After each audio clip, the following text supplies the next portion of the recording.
පොඩි පූස් පැටව් චූටිය කට්ටිය මාසේ කහමාර සමන මාස දෙක තුන වෙනකන් වුණත් බොහොම ෆ්‍රැජයිල්. ඒ කියන්නේ හරිම සංවේදී හරිම සියුම්. අර බොහොම ඉක්මනින් නරක තත්ත්වවලට යන්න පුළුවන් විශේෂයෙන්ම බඩේ අමාරු හැදුනට පස්සේ ආයෙත් විචලනය වෙන්න මහා ලොකු ප්‍රමාණයක් අවශ්‍ය නැහැ. දවසක් බඩේ ලී ගියොත් එහෙම කෙලින් හිට ගන්න බැරි වෙනවා. වැනෙන්න පටන් ගන්නවා. හරිම අමාරු වෙනවා.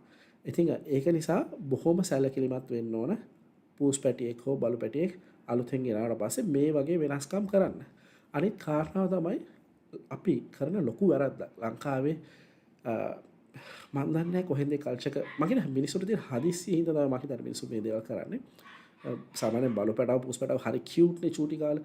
ඉතින් දැක්කම ආසෙ දෙනවා ගෙදර ගෙනියන්න හිතනවා. පොඩි බබාලටත් උස්සන්න පුළුවන්. හපන්නේ හූරන්නේ මොකක් කරන්නේ නැහැ ඒ කාලෙට. ඉතින් හරි කට්ටිය හරි කැමති චූටි පැටවුන්ට. ඉතින් දැක්කට පස්සේ ගෙනියන්න හිතනවා. සාමාන්‍ය